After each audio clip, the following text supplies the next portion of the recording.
1286. Target Damar secara alami adalah Hogrid. Jika ingin berurusan dengan Hogrid, maka pertama-tama, dia harus bisa mendekatinya lebih dulu. Sekarang, kesempatan itu telah tiba. Pertama, sepertinya Damar telah membuat Hogrid tidak puas dengan perlakuannya terhadap bunga. Kedua, logistik di kota Yeki telah dimusnahkan. Hades Palace mungkin bisa menerima kehilangan 1 Immortal Undying Flame dan 200 Undying Flame. Tetapi bagi garis depan, itu hal yang sangat menyakitkan. Apalagi, pasokan logistik telah terputus. Metode perang Hades Palace sangat bergantung pada logistik. Sedangkan kebutuhan personel adalah yang kedua.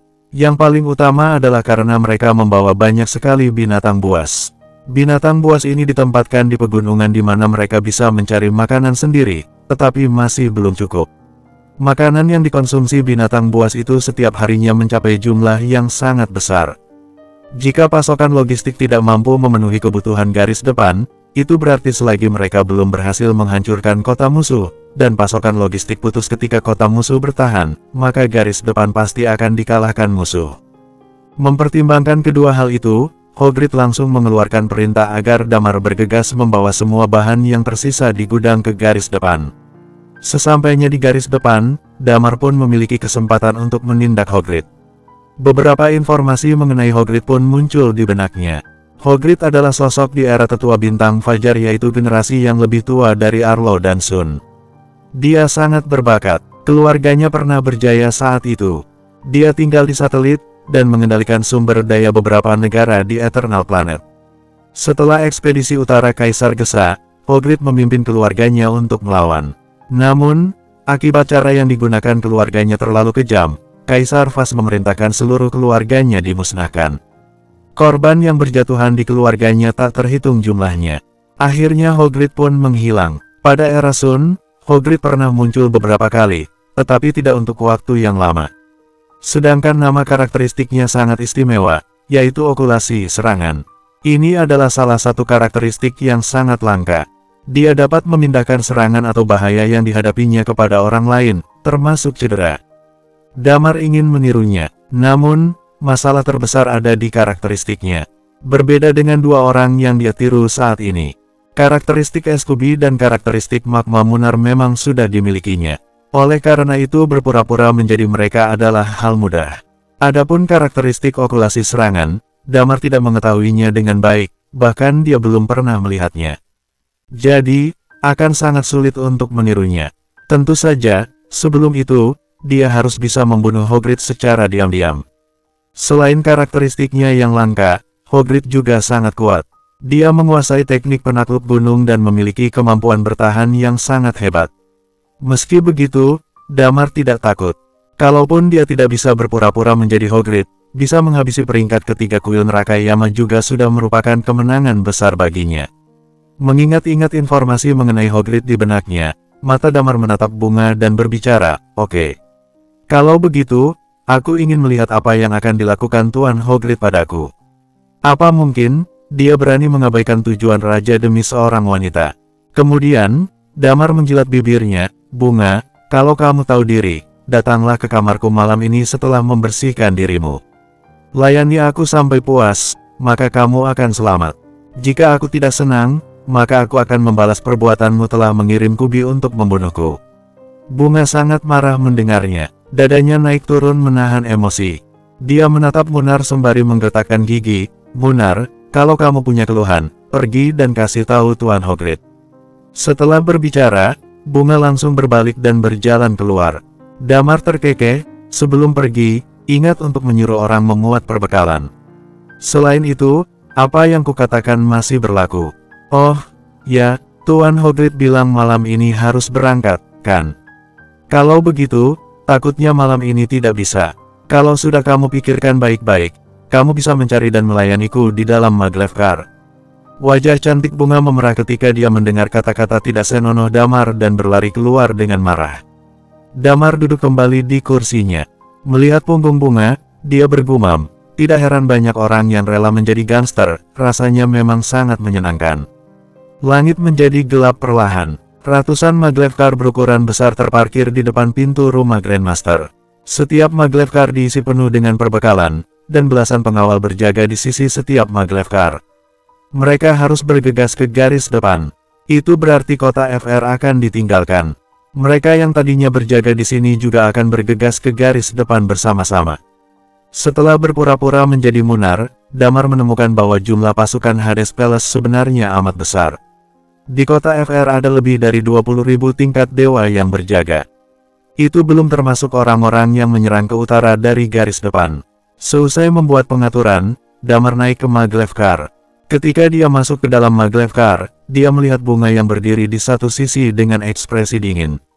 Damar menyeringai, "Kamu masih punya sedikit waktu untuk memikirkannya. Jika sudah kamu putuskan, masuk ke maglev carku. Jika tidak, aku akan menuntut percobaan pembunuhan Kubi terhadapku kepadamu." Wajah bunga memerah. Dia berusaha keras menahan amarah, tidak mengucapkan sepatah kata pun. Melihat ekspresi bunga yang marah sekaligus tidak berdaya itu, Damar merasakan kepuasan yang tak terlukiskan di hatinya. Dia pun masuk ke dalam maglev car, kemudian berkata dengan tenang, "Berangkat."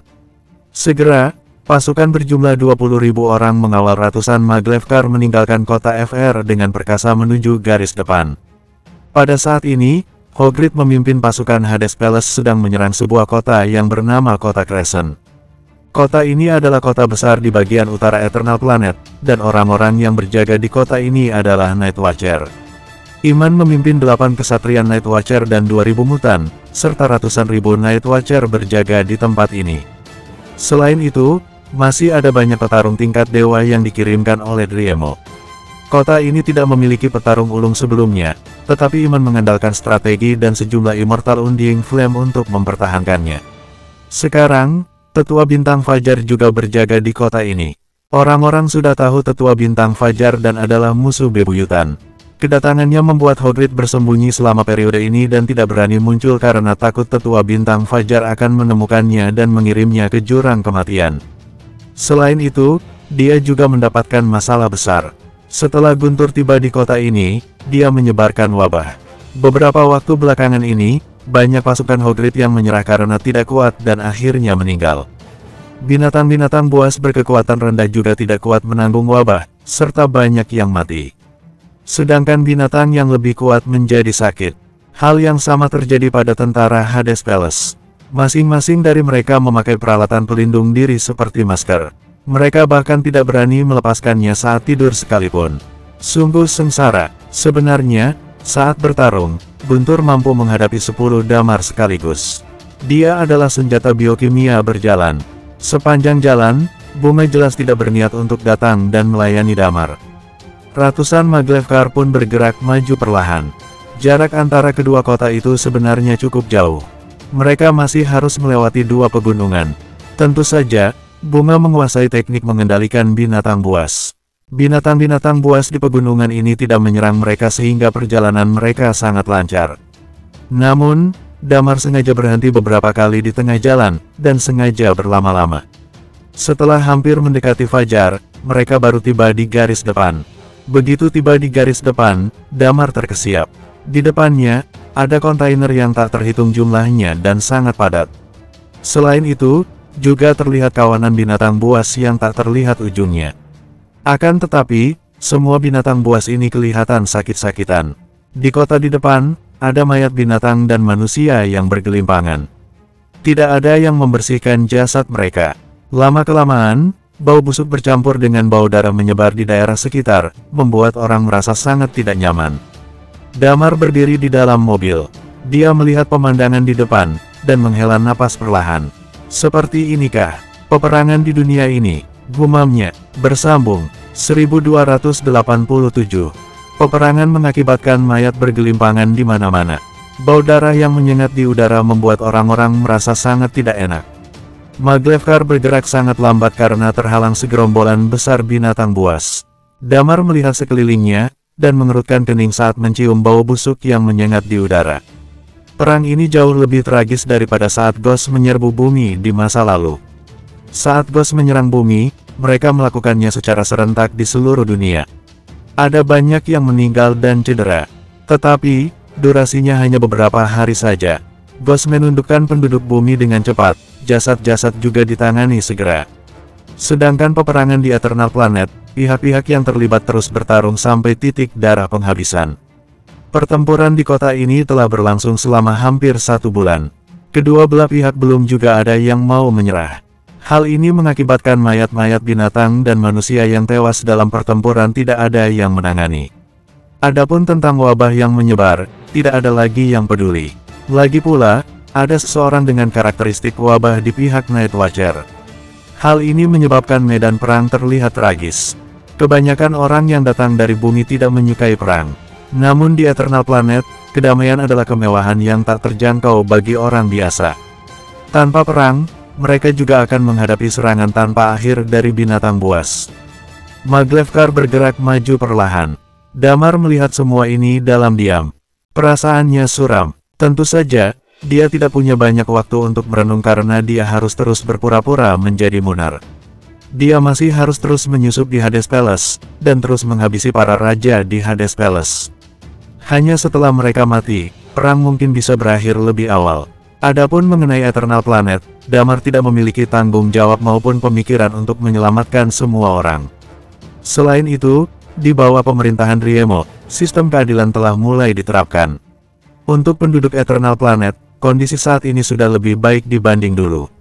Setelah memusnahkan Hades Palace, Damar berencana terus berkembang di Eternal Planet, dan memimpin kota Phoenix. Beberapa tempat yang dibagi setelah perang juga dapat dialokasikan ke bawah kepemimpinan Night Watcher. Tentu saja, syaratnya adalah dia harus memusnahkan Hades Palace dan menyingkirkan Sun lebih dulu. Konvoi bergerak maju perlahan. Tidak butuh waktu lama sebelum akhirnya mereka melewati kawanan binatang buas dan sampai di barak. Konvoi itu berhenti. Seorang master tingkat Immortal Unding Flame mendekat. Damar meliriknya. Pria itu berambut abu-abu dan tidak terlalu muda. Dia menatap Damar dengan ekspresi aneh, kemudian melirik bunga yang berada tidak jauh dari sana. Mendekati Damar, dia berbisik, "Munar, kok kamu berani menyinggung wanita itu?" Sebenarnya, Damar tidak terlalu jelas akan hubungan pribadi Munar. Dia juga tidak tahu dengan siapa saja Munar memiliki hubungan baik di kuil Nerakayama. Namun, Damar tahu siapa orang di depannya ini. Night Watcher dan Riemo telah memberikan informasi lengkap tentang orang-orang penting yang berada di garis depan. Orang di depannya ini bernama Handara, seorang master tingkat Immortal Unding Flame biasa dan berada di bawah kepemimpinan Hogred. Melihat ekspresinya, sepertinya dia dan Munar memiliki hubungan yang baik. Damar mendengus dingin, wanita ini tidak tahu diri. Bagaimana keadaan Tuan Hogred sekarang? Bunga, wanita itu terlihat dingin di permukaan, tapi ketika berhadapan dengan orang setingkat Nerakayama, dia pintar mencari perhatian. Handara memberitahu, "Aku tidak tahu apa yang dia katakan pada Tuan Hogred." Singkatnya, Tuan Hogred sangat marah dan memintamu segera menghadapnya begitu kamu sampai. Berhati-hatilah. Damar mengangguk, "Aku tahu. Aku tetap tidak percaya dia akan membunuhku hanya karena wanita ini. Hei, semua orang punya temperamen. Dulu waktu kamu masih bagian dari kuil Nerakayama, bunga masih sangat manis padamu. Setelah posisimu diturunkan, wanita ini langsung memalingkan wajahnya dan pergi mendekati orang kuil Nerakayama lainnya." Handara berkata dengan geram, "Kamu harus berusaha keras. Umurmu masih muda, masih ada harapan menguasai teknik bela diri. Setelah kamu sukses dalam seni bela diri dan menjadi Nerakayama lagi, secara alami dia akan kembali padamu." Lantas, Handara kembali menasihati, "Sebaiknya, kamu bersabar dulu untuk sekarang. Nanti dengarkan saja apapun yang dikatakan Hogred padamu." Selama periode ini, bintang fajar muncul di kota Crescent. Tuan Hogred sangat takut pada orang ini dan terus bersembunyi sepanjang waktu. Gara-gara hal ini jugalah, kemajuan kita dalam menyerang terhambat drastis. Handara menghela napas. Damar tersenyum di dalam hati, kurasa, bukan cuma terhambat drastis. Beberapa hari lagi, siapa yang tahu masih ada berapa banyak orang Hades Palace yang tersisa. Dia hanya satu orang, tetapi sebanding dengan ribuan pasukan. "Aku akan pergi dan melihat apa yang terjadi dulu," ujar Damar. "Oke." Handara mengangguk dan menunjuk orang di sebelahnya, "Bawa Tuan Munar untuk menemui Tuan Hogred. Yang lain, pindahkan perbekalan bersamaku." Pria itu mengangguk dan bergegas maju. Saat akan pergi, Damar melirik bunga yang berdiri tidak jauh darinya. Bunga tengah menatapnya dengan tatapan dingin. Ekspresinya angkuh. Damar terkekeh lagi di dalam hati, wanita bodoh. Kemudian, dia mengikuti di belakang pria itu dan berjalan menuju barak. Seluruh barak itu terdiri dengan benda-benda yang menyerupai kontainer. Banyak dan padat, Damar melalui jalan yang berlika-liku selama beberapa menit sebelum mencapai bagian depan sebuah kontainer raksasa. Tuan Munar, Tuan Hogrit ada di dalam. Silakan masuk, pria yang memimpin jalan memberitahunya. Damar mengangguk dengan ekspresi dingin, membuka pintu, dan berjalan ke dalam. Bagian dalam kontainer ini seperti sebuah rumah. Meski Damar telah lama tinggal di Eternal Planet, dia masih sering dikejutkan oleh pencapaian ilmiah dan teknologi di dunia ini. Kamar itu sangat luas. Seorang pria sedang duduk di tengah-tengah. Umurnya terlihat sudah cukup tua. Dia mengenakan jubah mewah dengan logo khas Hades di atasnya. Dan juga, warnanya berbeda dari warna jubah yang dipakai Damar. Masing-masing dari neraka Yama memiliki pakaian milik mereka sendiri yang juga merupakan pembeda atas kekuasaan mereka. Misalnya, Hogrit yang bertanggung jawab atas pasukan memiliki simbol pedang di jubahnya di samping logo Hades Palace yang menunjukkan dia adalah orang yang bertanggung jawab atas kekuatan bela diri dan kuasa militer. Hogrit tampak seperti orang tua yang sudah usur. Damar meliriknya, lalu memberi hormat dengan menggunakan salam Hades Palace. Ada apa gerangan Tuan Hogrit memanggilku ke sini? Aku sudah bilang, jangan berikan pekerjaan berat untuk bunga. Kamu tuli. Hogrit membentak. Suaranya terdengar seperti suara orang yang sudah sangat tua. Damar mengangkat kepala dan menatap Hogrit. Dia menemukan Hogrit sedang menilainya sembari menyipitkan matanya. Tatapannya itu membuat Damar sangat tidak nyaman. Damar masih belum begitu paham karakteristik Hogrit. Namun ditatap seperti itu oleh Hogrit, Damar menjadi khawatir penyamarannya telah terungkap. Jika ketahuan, maka karakteristik magisnya pasti akan terungkap juga. Mungkin dia bisa membunuh Hogrit di tempat ini. Namun dengan begitu, jika dia ingin membunuh yang lain, akan menjadi sulit. Damar tidak boleh menghadapi Hogrit dengan kekerasan, maka dia pun menjawab dengan sungkan, saya hanya mengatur agar dia mengawal persediaan ke garis depan. Ini bukan tugas yang berat. Kami ada 2 legiun. Pengawalan selalu dilakukan oleh legiun satunya sementara bunga selalu bersembunyi di belakang. Sangat tidak adil. Takutnya yang lain akan merasa tidak puas. Takut yang lain merasa tidak puas. Hogrit terkekeh. Singkirkan sandiwaramu itu. Munar, aku ingat aku pernah memberitahumu dengan jelas. Aku tertarik pada bunga. Aku dengar dari kata-kata bunga, sepertinya selain menyuruhnya melakukan pengawalan, kamu juga mengancamnya untuk tidur denganmu. Damar tersenyum kecil, mengangkat kepalanya, dan menyaut seraya menatap mata Hogrit. Memangnya kenapa jika iya? Apakah petinggi kuil neraka Yama akan membunuhku demi wanita itu? Pada saat yang sama, Damar mengomel di dalam hati. Sial, orang yang sudah uzur pun masih bisa tertarik pada wanita. Membunuhmu. Kelopak mata Hogrit terangkat. Sontak, Damar merasakan adanya gelombang chi yang tiba-tiba bergerak di sekelilingnya, seolah-olah ada kekuatan tak kasat mata yang sedang bergerak mendekatinya. Tuan Hogrit, Damar berseru, singkirkan trik kecilmu ini. Jika cimu lebih dekat lagi, saya tidak keberatan bertarung denganmu. Kamu berani. Ekspresi Hogrit berubah. Coba saja dekatkan cimu 1 inci lagi. Damar mencibir. Kita berdua berselisih hanya karena seorang wanita. Jika kabar ini terdengar ke telinga raja, pasti akan menjadi hal yang sangat menarik. Bersambung. 1288. Damar tidak ingin bertarung dengan Hogrit saat ini. Sekarang bukan waktu yang tepat. Dia tidak mengerti karakteristik Hogrit. Apalagi, Hogrit telah menguasai teknik penakluk gunung yang hebat. Kemampuan bertahannya juga kuat. Peluang membunuhnya dengan 1 pukulan amatlah kecil. Jika bertarung, maka karakteristik magis Damar kemungkinan akan terungkap. Selain itu, dia juga tidak bisa terus berpura-pura menjadi Hogrit dan terus menyusup di Hades Palace lagi. Bagi Damar, membunuh Hogrit tetapi dengan risiko mengekspos dirinya adalah pilihan terburuk. Jika dia bisa mencapai tingkat kuil neraka Yama, setidaknya dia bisa membunuh 1 orang kuil neraka Yama lagi. Selain itu, dia juga bisa memengaruhi tindakan Hades Palace dalam perang. Akan tetapi, dia juga tidak ingin Chi Hogrit menyelimuti dirinya. Pertama, jika Chi Hogrit mengenai dirinya, ada kemungkinan identitasnya akan terungkap. Bagaimanapun juga, dia adalah Munar palsu. Kedua, dia tidak tahu karakteristik spesifik Hogrit. Kedengarannya sangat hebat, jadi dia tidak ingin meninggalkan sesuatu yang buruk di tubuhnya. Oleh karena itu, Damar memilih untuk membantahnya. Jenderal di garis depan saling berselisih adalah hal yang salah.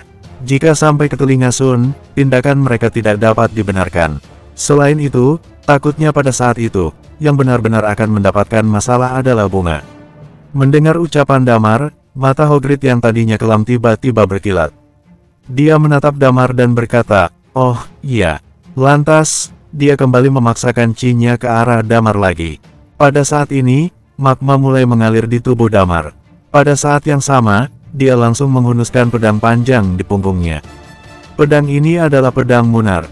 Magma mengalir di tubuh Damar, dan Chi yang mengerikan langsung memudarkan Chi Hagrid. Hagrid tercengang, seolah-olah dia tidak menyangka sikap Damar akan sedemikian keras. Dia mendengus dingin, dan langsung menarik kembali Chi-nya. Melihat adegan ini, Damar tahu dia sudah berhasil melewati rintangan ini. Selanjutnya, dia harus mencari kesempatan untuk mengenal Hagrid, karakteristiknya, dan pada saat yang sama, mencari peluang untuk bertindak. Bagus sekali. Hagrid memandang Damar, "Kamu sudah kuingat. Hari-hari kita masih panjang." Damar terkekeh dan meliriknya dengan tatapan melecehkan, "Waktu Anda juga mungkin tidak terlalu lama lagi." Kata-katanya memiliki dua arti. Pertama, Damar akan menggunakan identitas Munar untuk memperburuk konflik dengan Hagrid dan membuat alasan untuk menyingkirkan Hagrid di masa depan. Setelah dia menyingkirkan Hagrid, maka dia pun harus menyamar sebagai Hagrid. Pada saat itu, Munar harus mati. Konflik di antara keduanya adalah alasan terbaik. Arti yang kedua adalah, Hagrid akan dibunuh olehnya. Hagrid menatap Damar, dan memerintahkan dengan dingin, "Besok, kamu bawa pasukan untuk menyerang." Damar mengerutkan kening. Jika dia memimpin pasukan untuk menyerang, identitasnya sangat mungkin terekspos. Pertama, dia tidak mengerti metode pertempuran Hades Palace. Dia juga belum pernah ke garis depan dan medan perang antara Hades Palace dan 8 kekuatan utama sebelumnya. Jika dia memimpin pertempuran, penyamarannya pasti akan terungkap. Yang paling penting adalah Damar tidak ingin berperang dengan Night Watcher. Damar ingin menolak, tetapi kemudian, sebuah ide melintas di kepalanya. Alih-alih langsung menolak, dia mengangkat kepalanya dan menatap Hagrid. "Sebagai jenderal utama pasukan, Anda tidak menyerang sendiri, malah menyuruh saya memimpin serangan. Apakah Anda takut dengan bintang fajar?" Hagrid berkata dengan wajah muram, "Kamu ingin melawan perintah. Saya tidak berani." Damar menyahut, "Karena Anda meminta saya memimpin serangan, maka saya akan melaksanakannya." Hagrid mencibir, "Payah." Lalu, Damar berkata lagi, "Jika Tuan Hagrid tidak ada urusan lagi, maka saya mundur dulu." "Enyahlah." Hagrid mencibir dan mengangguk, "Nanti, akan kukirimkan rencana perang kepadamu." Damar memberi hormat dan mengundurkan diri. Setelah Damar keluar, Hagrid mencibir, "Sialan. Berani menantangku. Jika bukan karena kamu masih berguna untukku, aku sudah membunuhmu." Setelah Damar mundur, dia dibawa ke kontainer lain. Jelas ini adalah kediamannya dan tempatnya hanya bisa ditinggali satu orang. Bagaimanapun juga, dia adalah salah satu pemimpin dalam pasukan Hagrid. Setelah Damar masuk ke dalam, banyak dokumen langsung dikirimkan kepadanya. Dia harus mengerti banyak hal di garis depan. Hari ini, garis depan sangat damai. Namun di langit, ada drone yang terbang dari waktu ke waktu. Beberapa akan ditembak jatuh secara langsung, sedangkan beberapa akan terbang kembali. Para penjaga kota juga tidak menyerang. Kedua belah pihak tampaknya menemui jalan buntu. Damar mengerti akan strategi iman. Hal terpenting di pasukan Hades Palace adalah binatang buas. Ada sejumlah besar binatang. Jika menyerang, maka harus menghadapi sejumlah besar binatang itu. Terlalu sulit. Oleh karena itu, mengandalkan benteng kota untuk pertahanan adalah pilihan terbaik. Ini jugalah alasan mengapa saat berperang dengan Hades Palace, pihak Driemo selalu bersikap pasif. Alasan terbesarnya adalah karena mereka tidak mampu melakukan serangan. Hades Palace dapat mengendalikan binatang buas memang merupakan senjata pamungkas. Sejauh ini, hal ini juga merupakan rahasia paling misterius di Hades Palace. Kecuali Hades Palace, tidak ada yang tahu apa membuat mereka mampu melakukannya. Malam itu, rencana perang sampai di tangan Damar. Meskipun Hagrid dan Damar tidak akur satu sama lain, tetapi, Hagrid tetap menuliskan rencana perang dengan sangat rinci. Bahkan Damar pun terkejut saat melihatnya. Hagrid memang pantas menjadi pemimpin Hades Palace. Rencananya untuk menjatuhkan kota sangat sempurna dan sangat lengkap. Misalnya pada serangan pertama, dia berencana menggunakan binatang buas untuk menghabiskan energi musuh karena sejumlah besar binatang sudah terinfeksi wabah dan binatang buas juga tidak bisa memakai pakaian pelindung seperti manusia. Setelah terinfeksi wabah, kemungkinan besar mereka akan mati. Oleh karena itu, Hagrid bermaksud membiarkan binatang buas yang sakit menyerang gerbang timur kota Crescent terlebih dahulu. Dengan demikian, mereka bisa mengonsumsi chi para penjaga gerbang. Serangan kedua, masih binatang buas. Kali ini, giliran binatang buas dengan level di atas Undying Flame. Jumlah binatang buas ini juga tidak kecil. Serangan kali ini, binatang buas tidak hanya terus menghabiskan energi, juga untuk memperpanjang waktu perang. Bagi binatang buas dengan tingkat Undying Flame, karakteristik wabah tidak memiliki dampak besar pada mereka. Kemudian, setelah tenaga mereka terkuras, Damar memimpin pasukan bekerja sama dengan binatang buas untuk melakukan serangan tipuan, menarik perhatian Night Watcher untuk bertarung dengan mereka. Begitu tetua bintang Fajar muncul, Handar akan memimpin 1000 Undying Flame untuk menyerang gerbang utara dengan pakaian ringan dan menguras sebagian besar kekuatan Night Watcher. Kemudian, Hagrid sendiri akan memimpin 2000 Undying Flame untuk menyerang dan menerobos gerbang selatan. Dengan begitu, serangan dari dalam dan luar pada saat yang bersamaan akan menghancurkan kota Crescent. Harus diakui, rencana serangan tipuan Hagrid memang sangat bagus. Damar tidak tahu bagaimana Hagrid menyerang sebelumnya. Dia juga tidak tahu bagaimana Iman merencanakan pertahanannya sehingga kota Crescent masih tetap bertahan hingga saat ini. Melihat rencana perang jatuh ke tangannya, bibir Damar menyunggingkan seulas senyum. Dengan bertarung di belakang musuh dan juga menyelinap ke tingkat atas Hades Palace, tentunya yang harus dilakukan Damar bukan hanya membunuh. Jika rencana perang yang sempurna ini jatuh ke tangan Iman, maka serangan Hades Palace besok akan mendapatkan pukulan besar. Setelah mendapatkannya rencana itu, Damar berpura-pura memodifikasinya, memberikan beberapa pendapat darinya, dan kemudian mencari Hagrid untuk berdiskusi. Jelas, Hagrid cukup percaya diri dengan komando perangnya jadi dia langsung menolak saran Damar. Sedangkan Damar hanya melakukan sandiwara. Malam itu, seluruh barak Hades Palace sangat sunyi kecuali mereka yang bertugas berpatroli. Semua orang mulai beristirahat sebagai persiapan untuk perang yang akan dimulai kapan saja. Di dalam kamar Damar, lampu masih menyala. Damar mengambil selembar kertas dan meletakkannya di tempat tidur.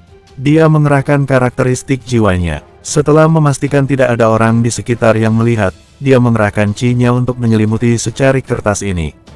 Kemudian, dia mengerahkan karakteristik magisnya. Dalam sekejap mata, kertas tersebut berubah menjadi sesosok orang. Damar mengubah sosok orang tersebut menjadi Munar. Munar itu langsung berbaring dengan tenang di ranjang. Damar sendiri segera mematikan lampu kamar dan berjalan keluar dari kamar itu. Garis miring terbalik, bersambung. 1289. Ketika Damar meninggalkan ruangan, Hagrid yang berada di kamarnya tiba-tiba mengangkat kepalanya. Dia mengerutkan kening dan bergumam, "Kenapa tadi aku merasakan gejolak chi yang asing?" Sebagai master seni bela diri, kemampuan Hagrid merasakan lingkungan sekitar secara alami sangat hebat. Meskipun Damar sudah mencoba yang terbaik untuk menahan chi-nya, Hagrid masih tetap bisa merasakannya sedikit.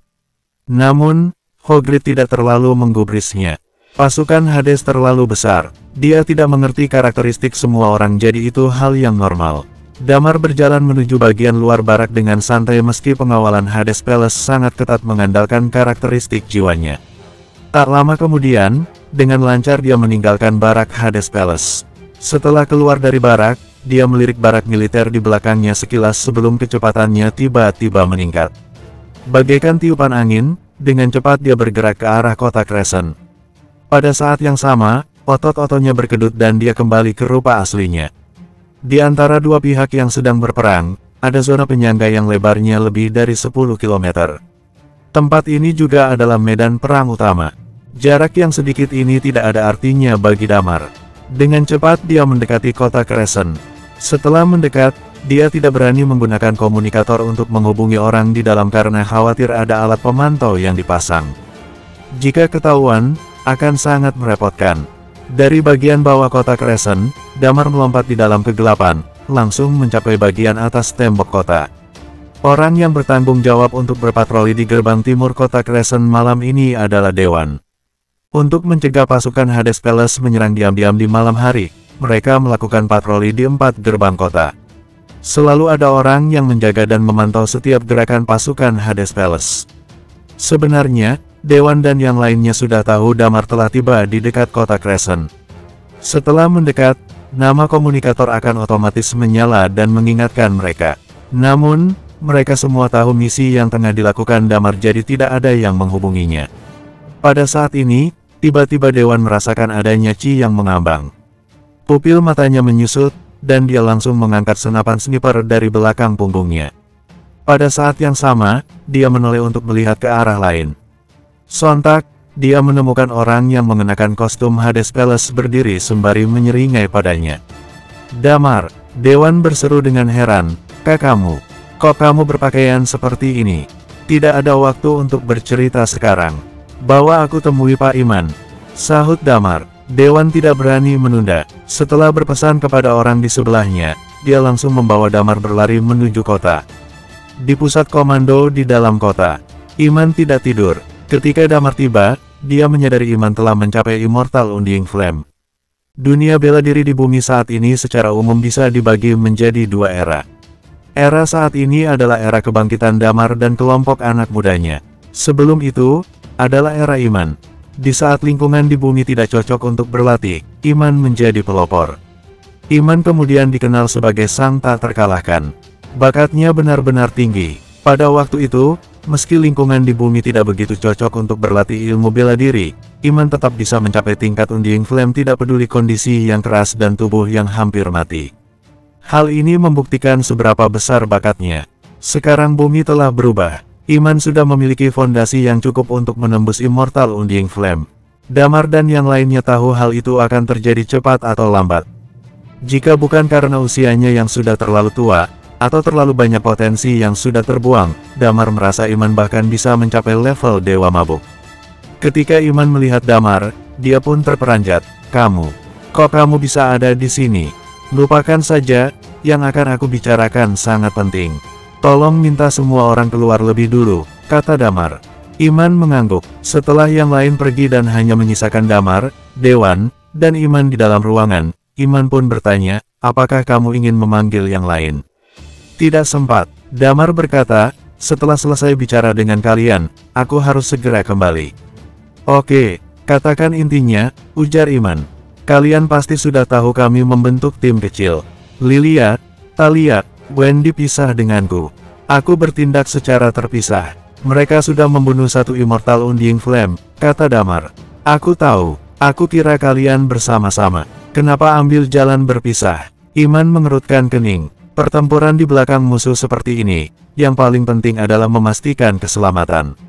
Aku sudah mendapatkan karakteristik magis Om Adrian, jadi aku mampu mengubah tubuhku dan menyamar menjadi siapa saja. Aku mulai dari kota FR. Sekarang aku berada di Hades Palace menjadi salah satu Immortal Undying Flame mereka, Munar. Iman terpaku mendengar penuturan Damar dan menatap Damar dengan takjub. Dewan tiba-tiba mengerti. Tidak heran Damar mengenakan kostum Hades Palace. Ternyata kini dia adalah anggota Hades Palace. Kamu belum ketahuan, kan? Iman segera bertanya. Damar terkekeh, belum. Karakteristik magis ini seperti diciptakan khusus untuk para mata-mata. Selain itu, aku adalah tulang naga, punya banyak karakteristik. Jadi aku bisa menyamar dengan sempurna dan belum ada masalah sampai sekarang. Lalu untuk apa kamu datang mencariku? Hanya untuk pamer. Cepatlah kembali, jangan sampai ketahuan. Iman berkata dengan tatapan tajam. Tidak, aku mencarimu terutama untuk 2 hal.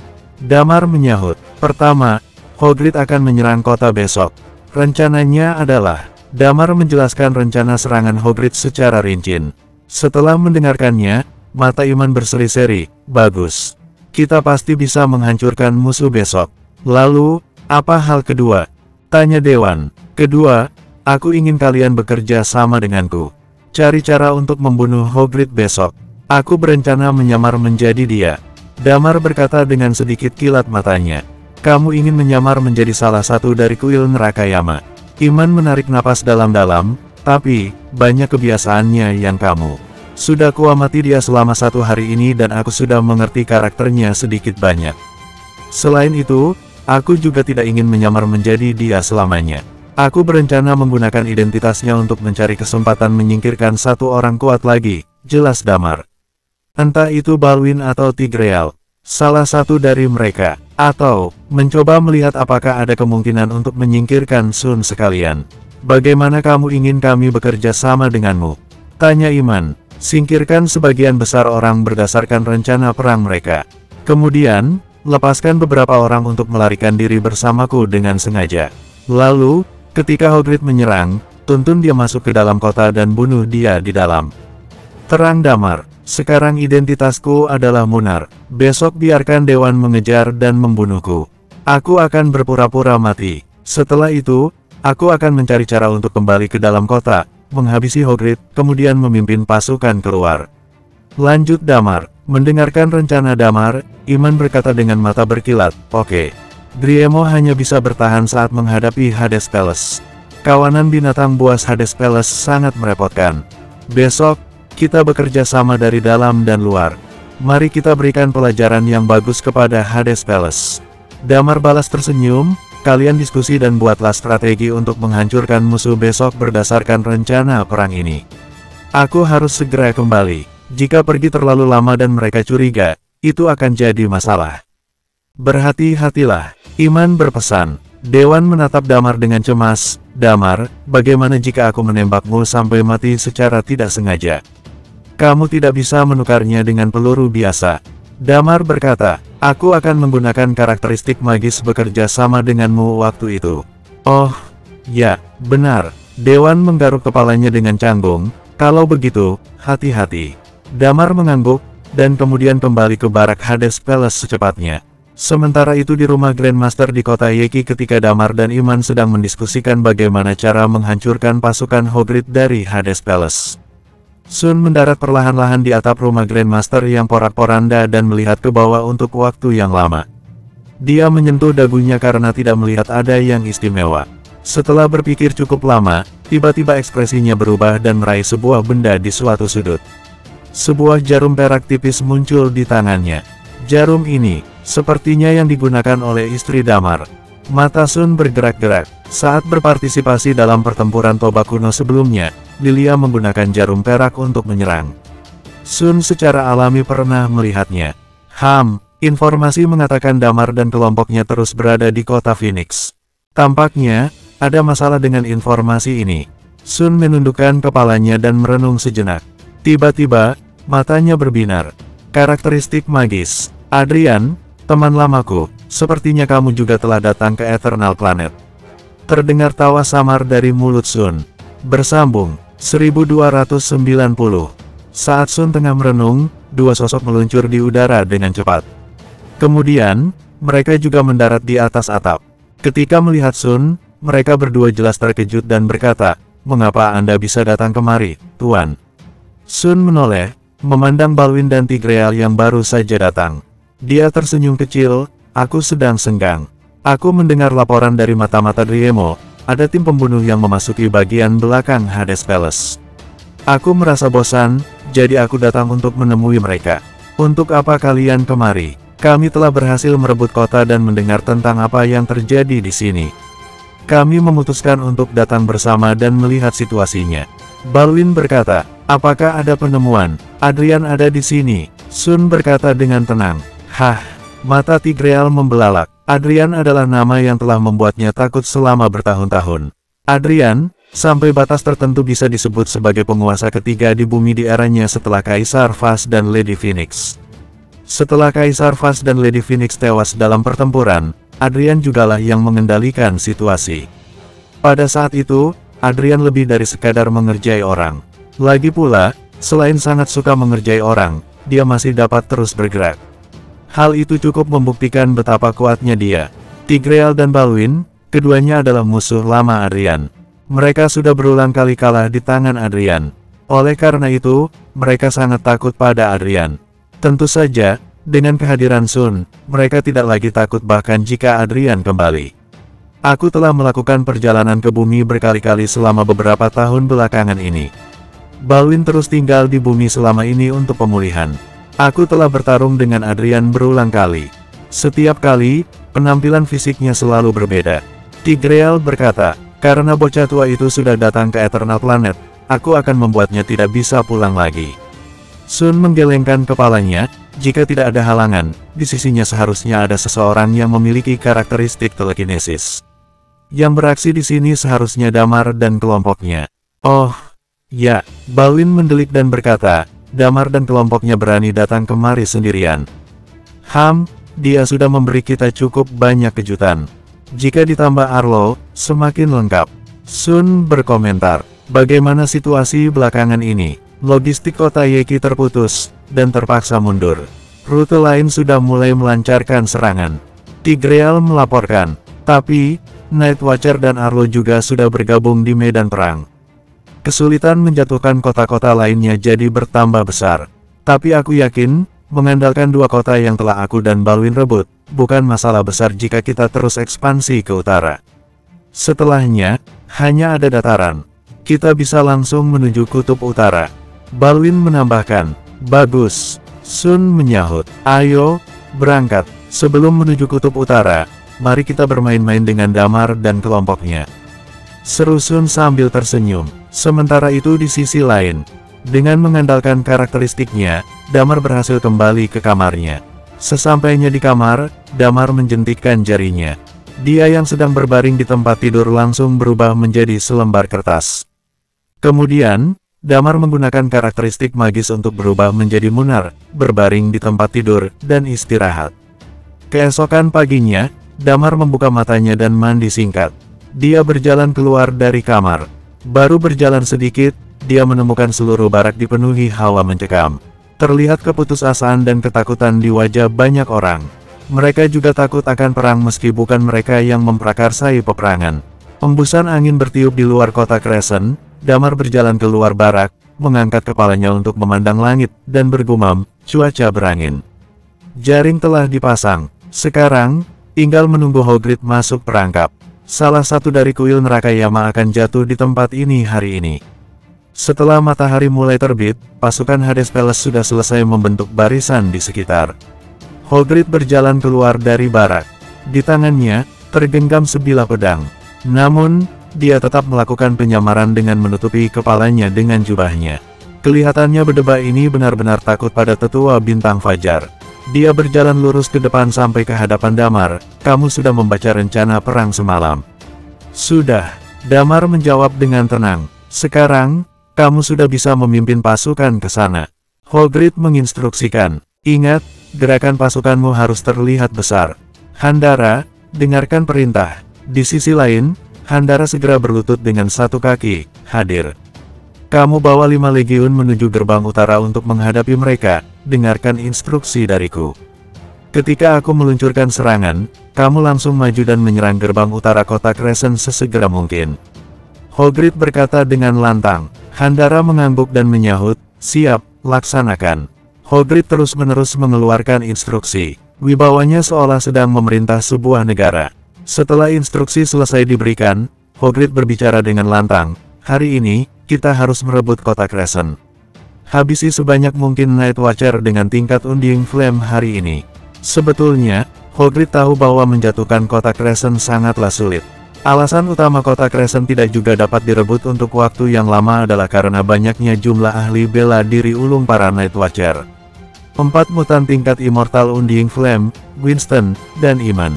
Sekarang ditambah satu lagi, Guntur. Alasan lain mengapa dia memutuskan untuk menyerang hari ini, yaitu pasokan logistik di kota Yeki telah dibakar. Pasukan garis depan rute lain telah ditarik dan akan mendukung mereka hari ini. Tingkat Undying Flame ke atas akan berangkat dengan pesawat terlebih dahulu. Berita ini, hanya Hogrit yang tahu. Ini adalah kartu as terakhirnya.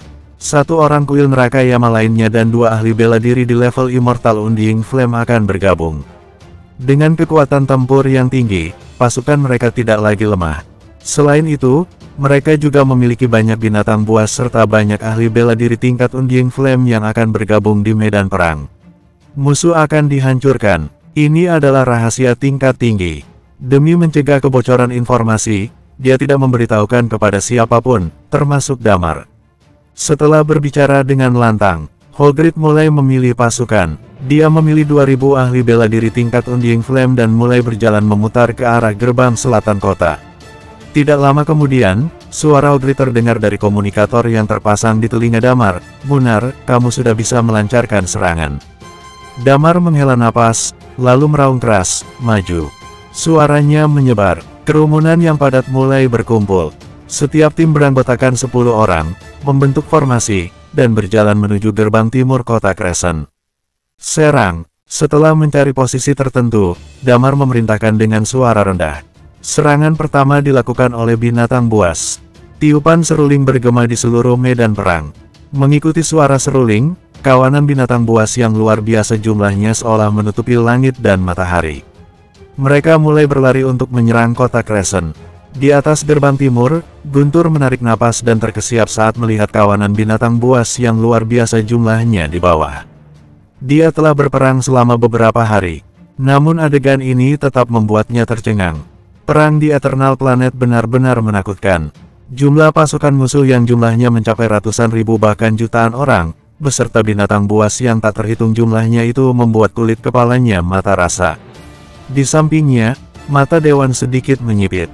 Dia sedang mencari sosok Damar. "Sialan," Guntur mengutuk, "sudahkah kamu menemukan Damar?" "Aku masih mencarinya. Jangan khawatir," Dewan berkata. "Hari ini, Hogreed akan mati. Pasukannya juga akan menjadi pasukan pertama Hades Palace yang dimusnahkan." Dewan mengerahkan karakteristik matanya. Dia mampu menangkap banyak detail dan penglihatannya bisa melihat sangat jauh. Sangat sempurna dengan teknik menembak jitunya. "Sudah kutemukan." Setelah beberapa saat, ekspresinya berubah. "Buset, sekarang Damar terlihat sama persis dengan Munar." Karakteristik yang dia miliki saat ini benar-benar kelewat hebat. Asal kamu tahu, waktu dia datang ke sini sebelumnya, dia berubah menjadi wanita cantik di pesawat. Aku sampai sempat tergoda melihatnya. Guntur menimpali. Dewan menoleh dan ternganga menatap Guntur. Kemudian dia berkata, "Jangan omong kosong lagi. Kumpulkan pasukan. Bersiap melawan gelombang pertama binatang buas.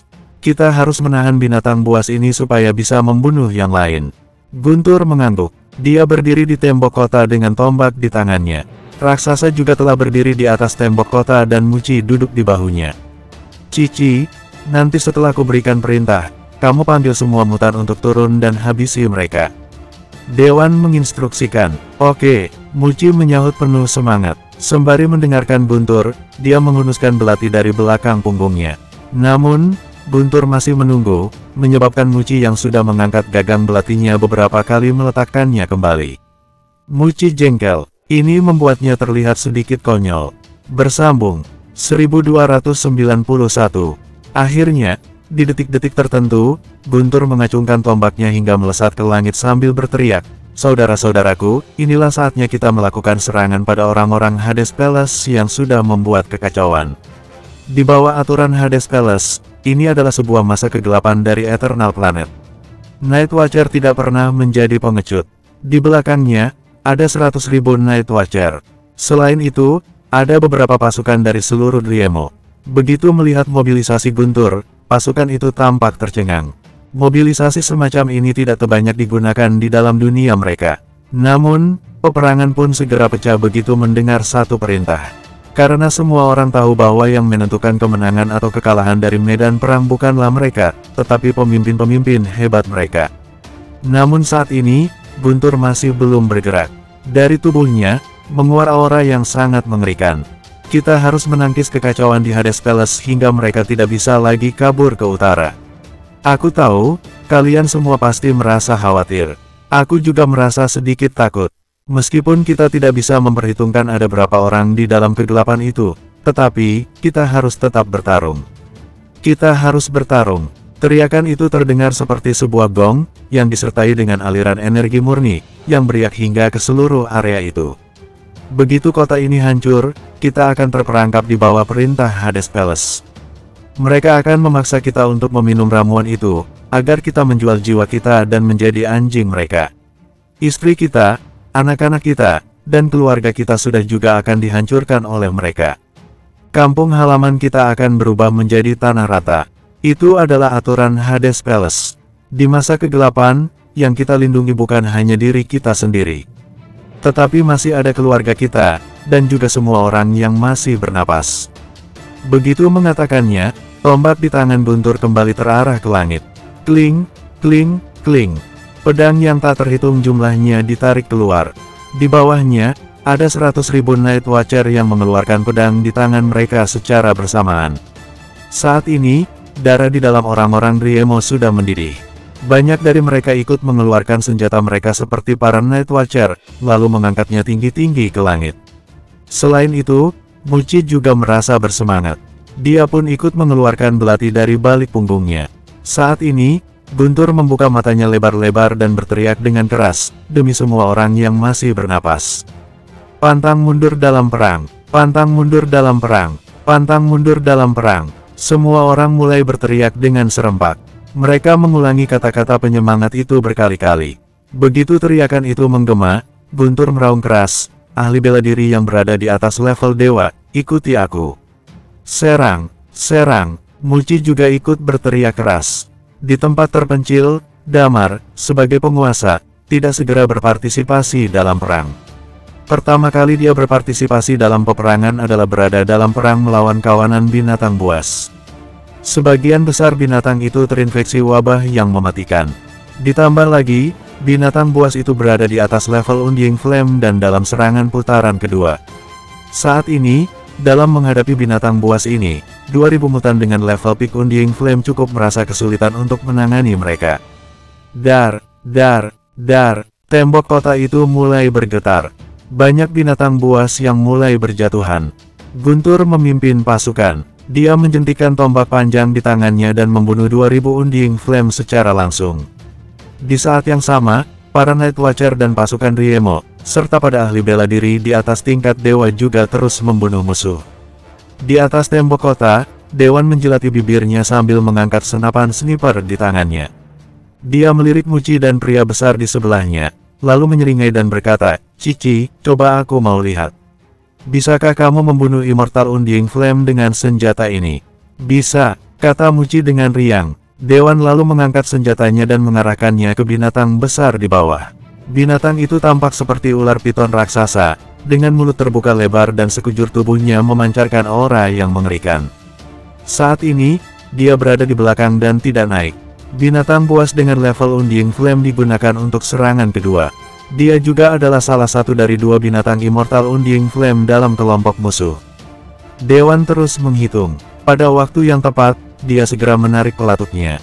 Dar, senapan sniper itu bergetar hebat dengan kekuatan ledakan yang sangat besar. Seluruh tubuh Dewan bergetar hebat.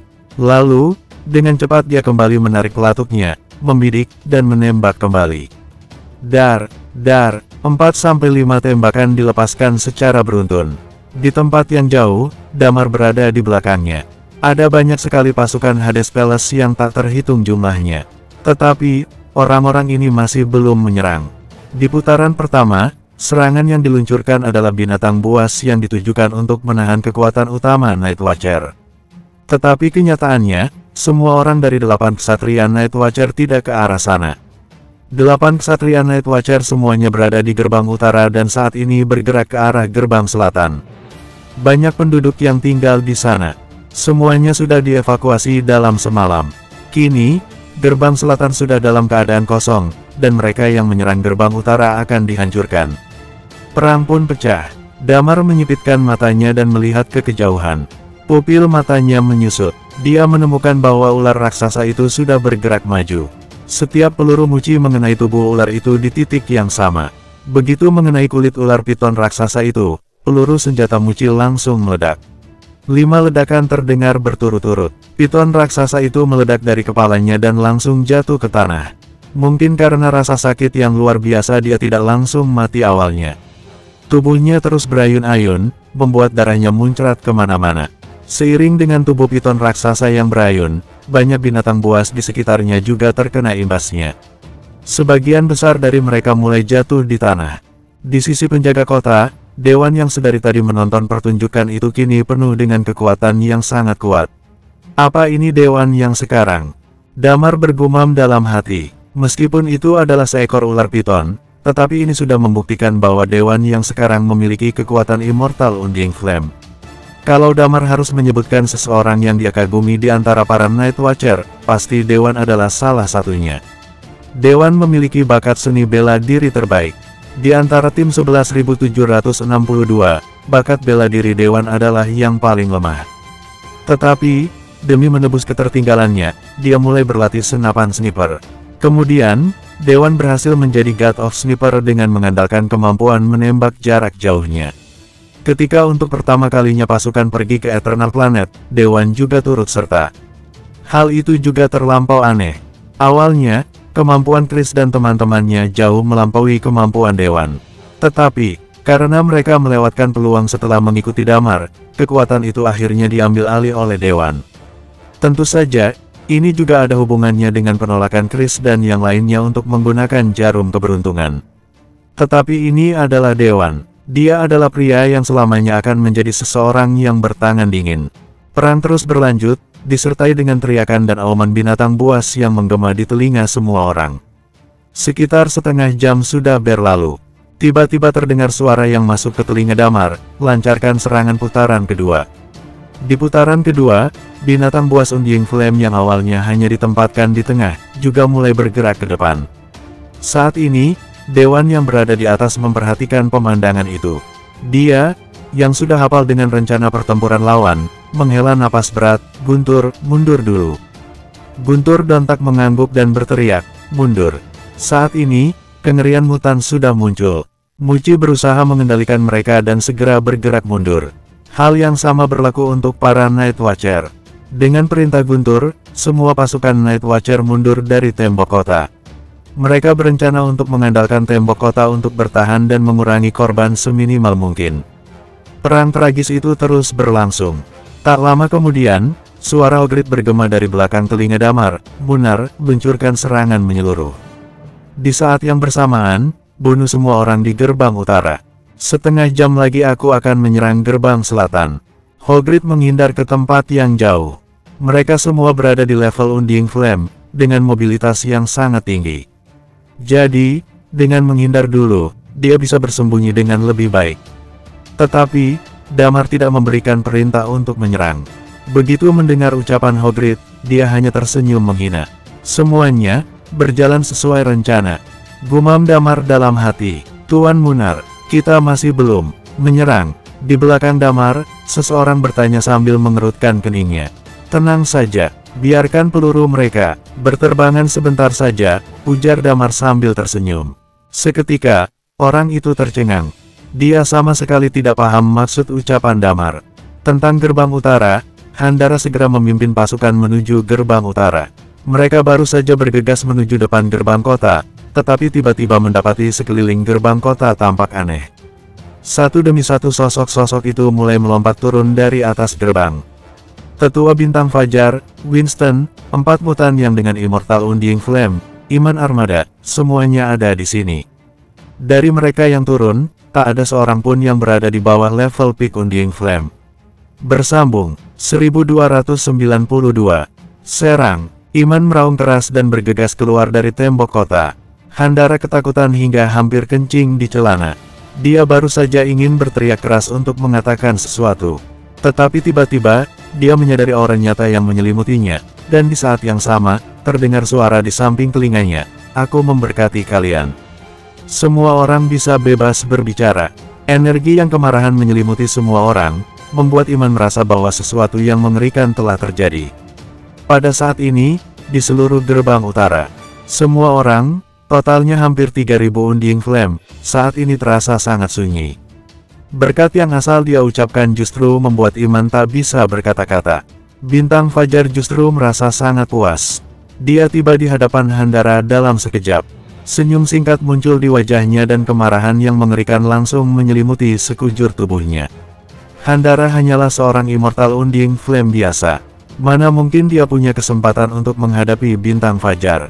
Tiba-tiba, Bintang Fajar memukul Handara dengan tongkatnya dan seluruh tubuhnya terasa remuk menjadi berkeping-keping. Tanpa banyak bicara, Winston dan Iman langsung maju menyerang. Winston melesat bagai angin. Kemanapun dia pergi, hanya terlihat siluetnya yang terbang dengan cepat dan mendarat di tanah. Bagi orang-orang level Undying Flame, tingkat Immortal Undying Flame terlalu kuat. Mereka memiliki pukulan dan kekuatan yang sangat murni. Satu demi satu, orang-orang terus berjatuhan ke tanah. Gerbang utara sudah menjadi tempat pembantaian massal. Di bawah pengaruh kekuatan khusus Bintang Fajar, tidak ada seorang pun yang mengeluarkan suara. Hanya terdengar suara pertempuran yang tak terhitung jumlahnya. Medan perang di gerbang utara benar-benar terasa sangat menggemparkan. Waktu terus berlalu. Di arah gerbang timur, Damar masih tidak berniat untuk mengambil tindakan. Sementara itu, orang-orang di sekelilingnya sudah merasa sangat cemas dan takut. Ya, mereka mulai takut. Di bawah medan perang, momentum yang sangat menentukan adalah hal yang sangat penting.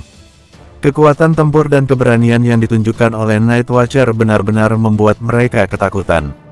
Saat ini, mereka melihat Guntur yang berada di puncak tembok kota, tampak gagah bagai dewa perang. Di sebelah Damar, seseorang berkata, "Tuan Munar, ini sudah waktunya untuk menyerang. Jika kita tidak bergerak juga, kita akan melewatkan momentum ini." Damar masih tidak mengatakan sepatah kata pun. Dia bisa melihat bahwa tidak banyak penjaga di sisi timur kota, hanya ada dua kekuatan yang sangat kuat yakni Guntur dan Dewan. Orang-orang dengan level Immortal Undying Flame lainnya tidak berada di sana. Jika orang-orang di belakang mereka bergabung dalam medan perang, mereka berada di bawah tekanan, sehingga mereka bisa meningkatkan kekuatan mereka. Jadi, Damar di sini dengan sengaja mengulur-ulur waktu. Damar melirik orang di sebelahnya, lalu berkata dengan samar, "Aku punya penilaianku sendiri." Saat ini, di telinganya, suara Hogrid terdengar kembali, "Kalian terus menyerang. Berikan aku serangan penuh. Kita akan mulai menyerang gerbang kota." Begitu mendengarnya, sudut mulut Damar sedikit terangkat. Dia mendongakkan kepala untuk melihat ke atas tembok kota, lalu melambaikan tangannya perlahan. Di tembok kota, selain terus menembak ular besar tadi, Dewan juga terus memperhatikan situasi Damar dengan tenang. Selain itu, meskipun pertempuran putaran kedua dari binatang buas sudah dimulai, dia sama sekali tidak terganggu sedikitpun. Baru setelah Damar memberikan isyarat, Dewan menyunggingkan senyum kecil. Dia mendongakkan kepalanya dan mengganti pelurunya, kemudian membidik ke arah Damar. Di sampingnya, Muci dan raksasa berdiri di sana. Begitu melihat Dewan mengganti peluru, Muci berkata dengan takjub, "Apa kamu mau menembak Immortal Undying Flame lain? Pelurumu itu tidak akan membunuhnya." "Oh, kamu harus menggunakan peluru yang khusus aku buat untukmu." Begitu mengatakannya, Muci mengerucutkan bibirnya, dan juga, entah mengapa, aku selalu berpikir kalau orang itu sepertinya agak familiar. Dewan tersenyum dan berkata, "Belum tentu juga aku mau membunuhnya." Setelah mengatakannya, Dewan membidik ke arah Damar. Begitu menghitung jarak, dia langsung menarik pelatuknya. Dar, suara ledakan terdengar, diikuti dengan peluru yang mendesing ke arah Damar. "Tuan Munar, awas!" Tiba-tiba, terdengar suara peringatan di telinga Damar. Damar tersenyum sambil terus memandang peluru yang semakin mendekat ke arahnya. Dia terkekeh. Ketika peluru itu semakin mendekat, dia mengangkat jarinya. Dar, di atas tanah, ledakan itu terbelah. Darah segar memercik dan Damar jatuh ke belakang. "Tuan Munar!" Seseorang berteriak dengan keras. Tubuh Damar mendarat dengan keras di tanah. Dalam ledakan itu, tubuhnya berlumuran darah. Dia tergeletak di tanah, napasnya terus memburu. Semua orang di sekitarnya sontak terkejut. Tetapi saat ini, raungan bergema di sekitar mereka, "Serang!" Semuanya sudah direncanakan. Begitu Damar jatuh ke tanah, Guntur membawa pasukannya untuk menyerbu. Di atas tembok kota, semua Night Watcher terus membunuh musuh. Guntur muncul dengan sebuah tembakan panjang. Serang! Setelah tidak ada lagi ahli bela diri level Immortal Undying Flame, Guntur adalah sosok terkuat di gerbang kota timur. Selanjutnya, dia akan mengulur waktu untuk Damar, dan mencari waktu yang tepat untuk membunuh Hogrid. Tentara Hades Palace di belakang melihat Guntur yang terus menyerang dan Munar yang sudah tewas. Seorang Peak Eternal Undying Flame sontak berteriak, "Ikuti aku menyerang musuh." Begitu suara itu terdengar, peluru lain terbang, dan mengenainya tepat di kepala. Namun, kedua belah pihak sudah berbaur dalam pertempuran. Di kota, tentara Driemo dan ratusan ribu Night Watcher sudah mengepung seluruh gerbang timur, hingga menjadi pembantaian paling tragis di dunia. Damar berbaring di tanah, berpura-pura mati. Dia tahu bahwa akan ada banyak orang yang mati di dalam pertempuran itu, entah itu Night Watcher ataupun tentara Driemo. Tetapi ini adalah peperangan, dan yang bisa dia lakukan hanyalah menyelesaikan Hogrid terlebih dahulu, lalu berpura-pura menjadi Hogrid, lalu kabur dari sana. Sisa pasukannya, kemungkinan hanya akan memilih untuk menyerah. Dengan cara ini, korban dari peperangan ini bisa jadi lebih sedikit. Mayat-mayat mulai menumpuk di sekeliling Damar, tetapi tidak ada seorang pun yang memperhatikannya.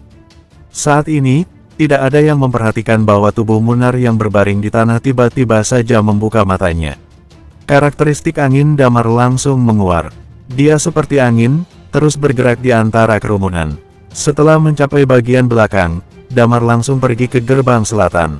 Di gerbang selatan, Hogrid memimpin orang-orang untuk terus menyerang ke arah gerbang selatan. Dia langsung meledakkan seluruh gerbang selatan dengan menghunuskan pedangnya dan membuat sebuah celah besar. Dia lalu berteriak keras, "Serang!" Di belakangnya, 2000 pasukan Undying Flame terbunuh ketika menuju gerbang kota. Namun, yang membuat mereka sedikit terkejut adalah kenyataan bahwa tidak ada penjagaan sama sekali di gerbang selatan. Tidak ada seorang pun di sana. Setelah bergegas masuk, Hogrid sebagai komandan tertinggi, merasakan ada yang salah dengan situasi ini. Dia pun menoleh ke sekeliling dan mendapati bahwa tidak ada sedikit pun kekuatan manusia di sekitarnya. Ada yang salah. Kulit kepala Hogrid terasa mau meledak. Mereka pun mencoba untuk melanjutkan perjalanan untuk beberapa saat. Di sekitarnya, mereka mendapati bahwa hampir tidak ada seorang pun di kota ini. Perasaan ngeri sontak muncul di dalam hati Hogrid. Tiba-tiba saja, Hogrid memandang langit. Seseorang dengan sayap di punggungnya tiba-tiba muncul. Bintang fajar, kelopak mata Hogrid berdenyut. Saat ini, sebuah mayat terlempar jatuh dari udara. Hogrid memicingkan matanya, pupil matanya menyusut. Dia berteriak keras, "Handara!" Hogrid, 1000 Undying Flame yang Handara bawa ke gerbang utara semuanya sudah dimusnahkan. Bintang fajar tertawa, "Hari ini, tulang belulangmu akan dikubur di sini." Kepala Hogrid sontak rasanya mau meledak. Dengan segera, dia merasakan ribuan aura level Undying Flame ke atas, yang terus menyerbu tempat itu. Mundur, mundur, ekspresi Hogrid kini berubah dengan drastis. Dia tiba-tiba berbalik dan hendak mundur dari sana. Tetapi, begitu berbalik, pupil matanya kembali menyusut. Di belakang tembok kota, berdiri sesosok pria. Dia masih mengenakan seragam dari Hades Palace, tetapi di punggungnya, dia membawa sebuah pedang panjang. Rambut di kepalanya terpangkas pendek. Dia berdiri sendirian di tembok kota. Tapi seperti tengah mengarahkan ribuan pasukan, aura yang mengerikan menyebar dari tubuhnya. Damar, hati Hogrid sontak menyusut. Saat ini, begitu melihat kostum Night Watcher, Hogrid seketika mengerti rencana pertempuran yang tengah dijalankan Damar. Damar menatap Hogrid sambil mengeluarkan Dragon Sword di tangannya. Dia menghunuskan pedang ke arah Hogrid, lalu berkata, "Aku akan mengantarmu pergi ke neraka." Bersambung, 1293. Kini, raut wajah Hogrid sudah menjadi pias. Dia tahu bahwa kali ini, dia tengah berada dalam permainan. Dilihat dari pakaian yang dikenakan Damar, dia jelas tahu bahwa Damar sudah menyelinap ke Hades Palace dan menyamar sebagai salah satu dari tokoh ini tentara. Hanya sedikit orang yang tahu mengenai rencana ini. Hogrid terus berpikir, tetapi dia tetap tidak bisa memahaminya. Bagaimana bisa Damar menyeberangi laut dan melakukan semua ini tepat di depan matanya? Setelah beberapa saat, pupil mata Hogrid tiba-tiba menyusut. "Kamu punya karakteristik magis." Selain hal ini, Hogrid sama sekali tidak bisa mengerti kenapa dia baru menyadari ini semua. Damar tidak mau repot-repot memberikan penjelasan. Dragon Sword di tangannya mengeluarkan erangan lembut, dan berkata, "Waktunya hampir habis. Cepat lakukan." Saat mendengarnya, Damar segera mengangkat pedangnya dan bergegas. Di saat yang sama, dia berkata, "Dragon Breath." Damar menghunuskan pedangnya. Di saat yang sama, tubuhnya mengeluarkan aura pembunuh yang sangat mengerikan. Sosok Damar melesat bagai angin. Kedua matanya semerah darah. Dalam sekejap, tubuhnya langsung berada di depan Hogrid. Tangannya terayun, dan pedangnya jatuh dalam satu tebasan. Dar, itu adalah tebasan damar yang penuh dengan tenaga. Dorongan yang mengerikan membuat semua orang yang berada di sekitar merasa sangat ketakutan. Di bawah pengaruh dao pembunuh dan karakteristik jiwa, para ahli bela diri Undying Flame tidak mampu untuk melawan. Melihat adegan ini, Bintang Fajar sedikit mengubah ekspresi di wajahnya. Wah, anak ini telah membuat beberapa kemajuan. Tekanan semacam ini, mungkin bisa mematahkan pergelangan tangannya. Perubahan ekspresi juga terjadi pada Hogred. Begitu melihat Damar menyerang, dia berusaha bertahan dengan seluruh kekuatannya. Saat ini, aura seperti gunung menyebar ke seluruh tubuhnya. Di saat yang sama, pedang panjang yang terhunus di tangannya langsung bertabrakan dengan pedang Damar. Rekam jejak dan penguasaan seni bela diri Damar tidak bisa dibandingkan dengan siapapun. Saat ini, dia merasa dia sedang menebas lapisan besi yang sangat keras, dan sepertinya dia tidak bisa menghancurkannya. Sesaat kemudian, ekspresi di wajah Damar seketika berubah. Dia menyadari bahwa, tak jauh dari posisi Hogred, seseorang dengan Eternal Undying Flame tiba-tiba berteriak keras, diikuti dengan tebasan pedang Damar. Tubuh orang itu pun langsung terbelah menjadi dua bagian. Okulasi serangan, raut wajah Damar sontak berubah. Apa ini karakteristik Hogred yang begitu istimewa? Melihat momen ketika Damar tengah tercengang, Hogred segera berbalik dan terbang menuju gerbang kota. Tetapi begitu hendak kabur, Bintang Fajar juga segera bergerak. Dia langsung menghadang langkah Hogred. Kedua matanya mengerjap penuh dengan niat membunuh. Mau kabur kemana kamu? Dar, tongkat di tangannya seketika melayang. Hogred segera mengangkat pedangnya untuk menangkis serangan itu, tetapi, gerakan Bintang Fajar tampak seperti bola meriam, yang langsung menghantam dirinya.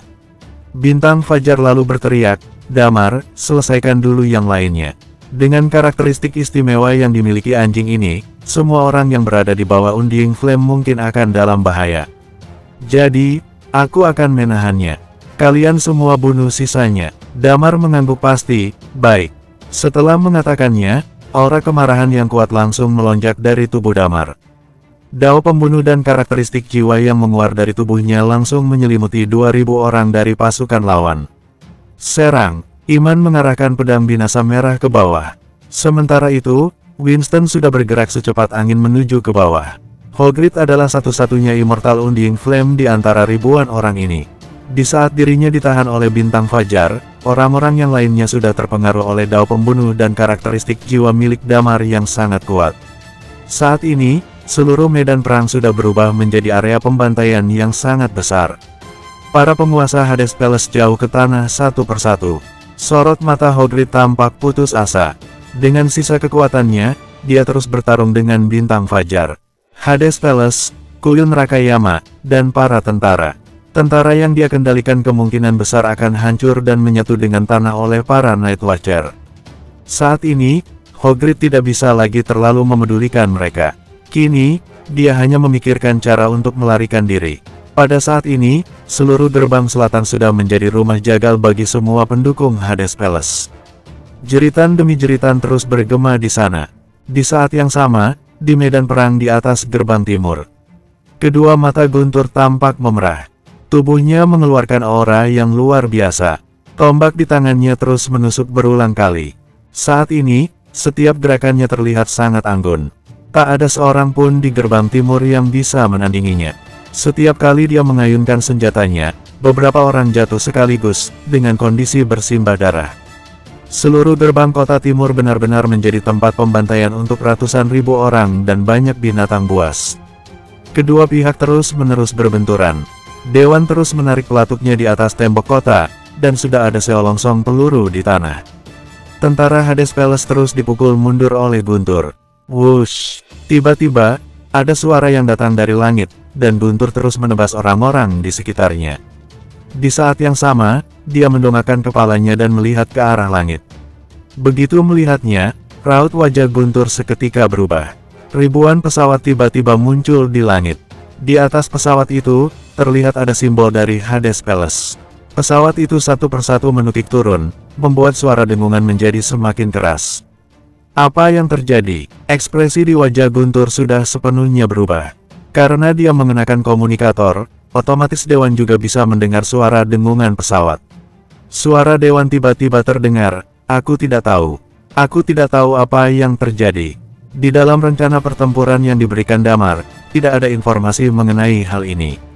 Begitu pesawat itu turun, di titik tertentu, muncul satu demi satu sosok dari langit yang mulai melompat turun. Di antara siluet yang melompat itu, tidak ada yang berada di bawah level Undying Flame. Bahkan, di antara mereka ada 3 Immortal Undying Flame. Masalah besar, raut wajah Guntur sudah benar-benar pias. Dia berteriak keras, "Dewan, perhatian!" Sebelum bisa menyelesaikan kata-katanya, aura pembunuh yang sangat besar tiba-tiba melonjak. Sosok berjubah hitam di udara tiba-tiba menghantam tubuh Guntur. Kini, raut wajah Guntur tampak sangat murka. Dia meraung penuh amarah. Dia lalu menarik tompaknya, lalu mengarahkannya pada sosok itu. Terang, terang, terang, suara benturan senjata terus bergema. Orang-orang di sekitar pun langsung teraduk hingga hancur oleh energi nyata yang melonjak dari kedua sosok itu hingga tidak ada tulang yang tersisa. Orang yang baru saja turun jelas-jelas adalah seorang Immortal Undying Flame, sama dengan Guntur. Begitu kedua sosok itu bertabrakan, tidak ada seorang pun ahli bela diri tingkat tinggi yang bisa mengabaikannya. Bro, tiba-tiba saja, tubuh Guntur terkena pukulan pedang. Sosoknya pun langsung melayang di udara, hingga memuntahkan seteguk darah. Dia memandang sosok di depannya dengan takjub, "Surta, bukannya dia masih berada di kota Yeki?" Tidak salah lagi, orang yang berada di hadapan Guntur saat ini adalah Surta. Saat ini, dia memegang pedang di tangan kanan dan kirinya. Ada juga aura energi yang melonjak dari tubuhnya. Di tangan kirinya, nyala aliran api. Di tangan kanannya, membumbung aliran air yang mengalir. Ini adalah karakteristik Surta, yaitu karakteristik air dan api. Dia terlihat sangat muda, mungkin masih berusia 30-an awal. Tetapi usia yang sebenarnya, dia sudah lebih dari 100 tahun. "Guntur," Surta berkata dengan lembut, "aku tidak menyangka kamu bisa benar-benar pulih. Tetapi hari ini, aku akan mengirimmu ke neraka." Guntur menyeka darah dari sudut bibirnya. Dia lalu berkata dengan tombaknya yang gemetar, "Benarkah? Hari ini, lumayan juga kalau bisa bunuh satu kuil neraka Yama." Di saat yang sama, Guntur memandang sekeliling. Diam-diam dia berkata dalam hati, "Gawat. Surta membawa semua ahli bela diri Undying Flame yang totalnya mencapai 3.000 lebih. Sekarang, ada 3 Immortal Undying Flame yang bergabung, sehingga orang-orang Hades Palace merasa mereka memiliki sosok pelindung, dan mulai melakukan serangan balik." Di telinganya, kabar yang dilaporkan oleh Dewan terus menyebar. Dia mulai meminta bantuan. Kekuatan ini tentu saja tidak akan bisa dihadapi hanya oleh dirinya dan Guntur saja. Namun, bahkan jika Iman dan yang lainnya ikut membantu, itu akan memakan waktu setidaknya 10 menit. Dalam waktu 10 menit, entah berapa banyak orang yang akan mati di gerbang timur kota ini. Harus menyingkirkan orang ini dulu. Guntur menggertakkan giginya, disusul suara raungan, "Bunuh." Belum sempat Guntur selesai berbicara, tiba-tiba saja sekujur tubuhnya melonjak. Dia merasakan kekuatan mengalir ke tubuhnya. Tubuhnya yang terluka pun pulih dengan cepat. Kicauan burung Phoenix bergema. Di saat yang sama, 2 aura yang mengerikan menguar dari sumber suara itu. Bersambung, 1294. Begitu merasakan 2 aura ini, Guntur yang sudah hampir sekarat, menghentakkan tombaknya ke tanah. Seulas senyum tipis muncul di wajahnya. Saat ini, dia merasakan aura panas mengalir di sampingnya. Di saat yang sama, semua nyala api yang mengerikan melonjak. Suara yang manis tiba-tiba terdengar, "Torehan luka ini, aku akan menggantikan Guntur untuk mengembalikannya padamu." Aura pedang yang mengerikan mengamuk kemanapun dia lewat. Satu demi satu, sosok-sosok itu tergeletak di tanah. Di depannya, ada ketakutan di dalam sorot mata Surta. Teknik pedang tahap penyelesaian, bagaimana mungkin? Surta berteriak dengan suara rendah, sambil terus memegang pedangnya untuk melawan. Namun, api Phoenix dan aura pedang terlihat sangat mengerikan. Bagaimana mungkin ada yang bisa tenang saja menghadapinya? Jika kedua sosok itu bertabrakan, Surta pasti yang akan terpelanting dan jatuh dengan keras di tanah. Jika tidak memiliki karakteristik api, pedang itu pasti akan membunuhnya. Tidak salah lagi, orang yang baru saja datang adalah Thalia Sulistyo. "Sura!" Tiba-tiba, sebuah suara mengikuti. Di saat yang sama, sesosok perempuan cantik lainnya datang dari sisi yang lain. Sosoknya semerah darah, sama seperti Sura. Dalam sekejap, dia tiba di hadapan Surta. Sebilah pedang Death Sword bergerak penuh dengan niat membunuh yang mengerikan, dan langsung menebas ke depan. Ekspresi Surta kini berubah. Dia ingin segera pergi saja dari sana. Di saat yang sama, di sebelahnya, Thalia juga sudah siap membunuhnya. Tidak, Surta berusaha menahannya, tetapi semuanya sudah terlambat. Masing-masing mengeluarkan amarah yang sangat mengerikan, dan menghampiri Surta. Bagi Surta, satu karakteristik dari dua master bela diri di depannya bukanlah lawannya. Dar, pedang Wendy langsung menembus dada Surta. Sedetik kemudian, api Phoenix yang mengerikan langsung menyebar, dan seketika seluruh tubuhnya meleleh. Surta melihat daging dan darah di lengannya, yang berubah menjadi abu, yang kemudian mulai melayang-layang di udara. Surta terus merasa hidupnya sudah benar-benar di ujung tanduk. Tak lama kemudian, dia hanya memiliki satu kerangka yang tersisa dan langsung jatuh ke tanah. Segala sesuatu yang terjadi dalam hitungan detik. Salah satu dari kuil neraka Yama, Surta, sudah mati. Bagi orang-orang Hades Palace, ini adalah sebuah pukulan telak yang membawa dampak besar dari sebelumnya. Seluruh gerbang timur tampak jauh lebih tenang. Saat ini, semua orang dari Hades Palace mulai ketakutan. Munar, ketua mereka, sudah mati di tangan sniper.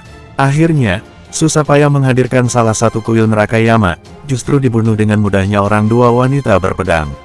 Dalam hitungan detik, meskipun peringkatnya rendah dan belum menguasai seni bela diri, tetapi Surta tetaplah salah satu dari kuil neraka Yama. Kenapa bisa dia mati dengan begitu mudah? Dampak dari ini semua terlalu besar. Semua orang-orang dari Hades Palace menatap Thalia dan Wendy seolah-olah sedang melihat dua Raja Iblis. Setelah Wendy dan Thalia berhasil menyingkirkan Surta, mereka pun langsung bergegas ke sisi lain. Lilia saat ini sedang menghampiri Guntur. Begitu melihat medan perang yang sangat besar ini, dia merasa sangat terkejut. Perang di dunia ini juga memberikan dampak yang sangat besar. Lilia memandang Guntur dan bertanya, "Apa kamu baik-baik saja?" "Aku baik-baik saja," ujar Guntur dengan sedikit terkejut. "Kenapa kalian datang?" "Awalnya, kami berencana untuk membunuh Munar. Tetapi, mereka mundur dari garis depan dan kembali ke kota Yeki. Kemudian hari ini, kamu menemukan bahwa mereka telah mengumpulkan semua Undying Flame, dan menyalakan pesawat untuk terbang ke sini. Kemudian kami bertiga langsung mengejar mereka dengan pesawat. Barusan ketika di udara, kami melihat seluruh situasinya. Setelah melihat mereka beraksi, tanpa pikir panjang kami langsung turun tangan," ujar Lilia. Guntur mengangguk paham, lalu berkata, "Untuk saja kalian datang tempat waktu. Kalau tidak, hari ini akan ada banyak orang yang mati di gerbang timur ini."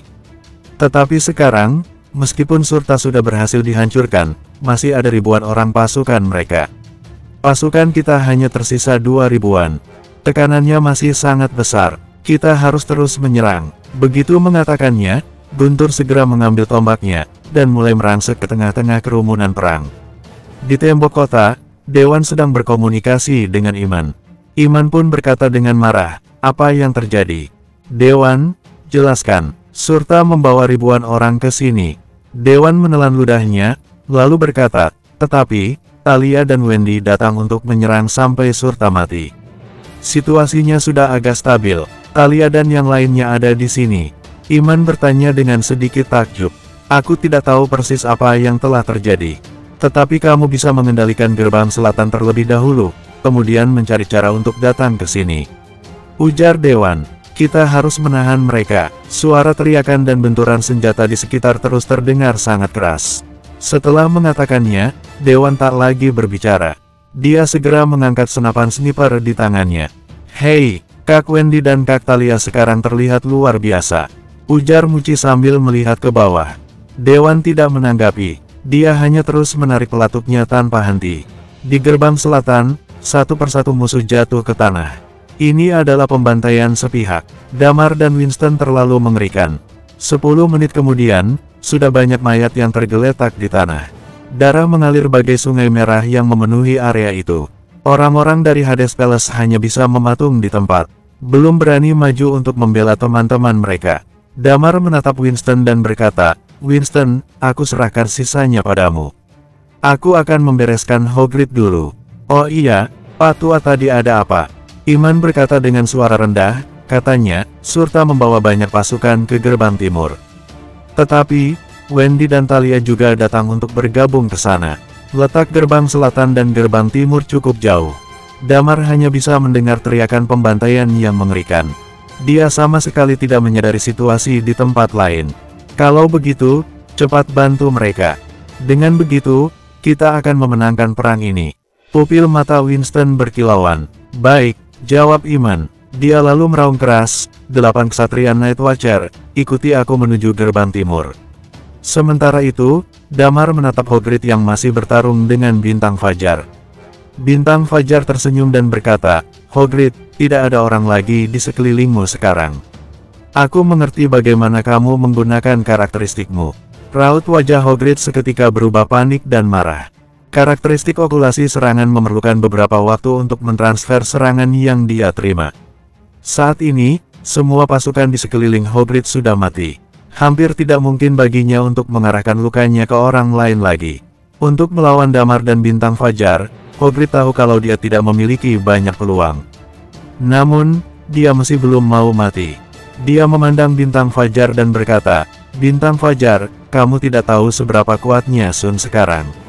Langkah yang dia ambil adalah pilihan kami. Kamu sudah memilih Damar. Aku akan pastikan bahwa kamu sudah salah memilih. Hahaha, Bintang Fajar terkekeh, aku sudah menunggu selama ribuan tahun dan sudah bersembunyi selama ribuan tahun. Kamu juga sudah melihat bakat yang dimiliki Damar. Dia masih sangat muda, tetapi sudah memiliki kekuatan yang sebanding dengan Dewa Mabuk. Coba bayangkan, bagaimana bakatnya kalau 10 tahun lagi. Sun tidak akan pernah membiarkan dia hidup lebih lama lagi. Raung Hogreed, lepaskan aku. Aku sarankan kalian untuk bertemu dengan Sun dan berlindung padanya. Berlindung apanya? Bintang Fajar berkata dengan jijik, aku bertaruh untuk Dewa Mabuk. Dia adalah anak yang beruntung. Aku percaya padanya. Dan kamu, matilah sekarang juga. Begitu mengatakannya, Bintang Fajar menghantarkan tongkat di tangannya dengan keras. Suut. Saat ini, Damar sudah siap membunuhnya. Tangannya menebas ke arah Hogreed. Di saat yang sama, bagian atas tangan kanannya berubah menjadi pedang naga Azure. Dia lalu berteriak dengan rendah, Eight Shadow Sky Sword. Dalam sekejap, Damar sudah sampai ke hadapan Hogreed. Aura pedang yang mengerikan dan aura pembunuh melonjak dari dalam dirinya. Dengan gerakan ini, pertahanan yang dibentuk dalam diri Hogreed akan hancur dalam sekejap. Bintang Fajar pun buru-buru mundur. Saat ini, Damar sudah siap kembali mengayunkan pedangnya. Dragon Spirit, kerak, energi dari pedang yang mendominasi membentuk bintang segi 8, dan pedang Damar pun kembali terayun. Hogreed berteriak histeris. Pakaiannya tercabik-cabik oleh energi pedang. Daging dan tulangnya tersayat-sayat oleh energi pedang yang sangat mengerikan. Di titik tertentu, teriakan Hogreed terhenti. Brok, seluruh wajahnya penuh dengan keengganan, diikuti dengan bunyi gedebuk dari lututnya yang berbenturan dengan tanah. Bersambung, 1295. Dar, tanah seketika runtuh. Bintang Fajar yang tak jauh dari sana terus memperhatikan pemandangan ini. Diam-diam, dia bergumam, sial, Dragon Spirit Kaisar Vas. Ini sudah mencapai taraf Kaisar Vas saat itu. Aku bahkan tidak akan mampu menahan serangan anak ini. Cek, cek, cek. Kemajuannya sangat pesat. Beri saja dia 3 tahun lagi, tidak, 1 tahun lagi, atau bahkan kurang. Dia pasti bisa mencapai kekuatan Kaisar Vas. Di kejauhan Damar menarik napas panjang. Kemudian dia berjongkok di tanah dan mulai memunguti pakaian yang tercerai-berai di tubuh Hogreed. Sial, nak, kenapa seleramu bisa begitu kuat? Bintang Fajar berkata dengan ekspresi aneh di wajahnya begitu melihat pemandangan ini. Aku berencana untuk menyamar menjadi Hogreed dan terus mengintai. Aku akan menggunakan identitasku sebagai salah satu dari kuil neraka Yama untuk melihat apakah aku bisa menyerang Sun. Ujar Damar, kalau aku bisa menyerang dan membunuh Sun dengan satu pukulan, aku. Damar, lupakan saja. Tiba-tiba, Bintang Fajar berkata, hah, seketika, Damar tercengang. Dia lalu berkata, apa maksudmu? Kalau kamu menyamar menjadi Hogreed, pasti terlalu mudah ketahuan. Ujar Bintang Fajar. Kenapa? Tanya Damar. Karena karakteristiknya. Ya, kamu tidak punya karakteristik yang dimiliki Hogreed. Karakteristiknya sangat istimewa. Kedua, dalam hal Chi. Dia adalah seorang master bela diri.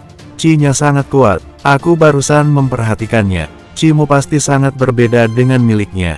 Bintang Fajar kemudian berkata lagi, jika Sun melihatmu, atau seseorang seperti Tigreal melihatmu, kamu pasti dengan mudah ketahuan oleh mereka. Ekspresi Damar kini berubah. Kedua alisnya berkerut dalam. Bintang Fajar tersenyum dan berkata, "Nak, kali ini peranmu sudah cukup. Hogreed sudah tewas dalam pertempuran. Pasukan Hades Palace juga sudah berhasil dikalahkan. Kemenangan seperti ini belum pernah kita dapatkan sebelumnya. Kamu bisa terus melakukan hal yang sama setelah ini. Lain kali, kamu menyelinaplah ke pasukan besar lainnya, lalu curi kemampuan mereka." Karakteristik magis seperti ini sangat bermanfaat. Saat itu, Hades Palace sangat menderita karena Adrian Raharjo. Damar seketika terdiam. Dia merasa bimbang untuk beberapa saat. Dia masih merasa enggan melepaskan kesempatan ini begitu saja. Jika dia juga memiliki karakteristik Hogreed, mungkin saja dia bisa terus menyamar. Tetapi tentu saja yang paling penting adalah melindungi dirinya sendiri. Jika Bintang Fajar tidak mengingatkannya, dia bisa terus menyamar. Tetapi jika setelah itu dia bertemu Sun atau Tigreal dan ketahuan, maka dia akan berada dalam mara bahaya. Hanya saja, Damar merasa seperti telah melewatkan kesempatan yang sangat besar. "Pergilah ke gerbang timur," ujar Bintang Fajar. "Pertempuran ini harus berakhir." Damar mengangguk. Dia menoleh dan menatap tubuh kaku Hogreed di tanah, kemudian membawa jasad itu. Di belakangnya, sayap terkembang. Dengan cepat, dia langsung melesat ke gerbang timur. Winston dan Bintang Fajar juga mengikuti Damar. Di gerbang timur, peperangan masih terus berlanjut. Orang-orang dari Hades Palace tidak ada satupun yang bisa kabur. Perlakuan kepada tentara di dalam Hades Palace sangat kejam. Lebih lagi, Hogreed mungkin sudah menghancurkan kota, dan mereka mungkin masih punya harapan. Karena itu, peperangan di gerbang timur masih terus terjadi. Dalam formasi, Talia merasa lengannya sedikit mati rasa. Dia terus mengayunkan pedang, dan mengayunkan pedang. Dalam perang seperti itu, gerakan apapun tidak berguna. Dia memiliki kekuatan untuk menghancurkan, jadi dia hanya bisa terus mengayunkan pedangnya. "Menyerahlah." Tiba-tiba, sebuah suara besar bergema di seluruh medan perang. "Hades Palace, salah satu pemimpin kalian, Hogreed, sudah mati di tanganku. Kalian menyerah saja, mereka yang menjatuhkan senjatanya tidak akan dibunuh."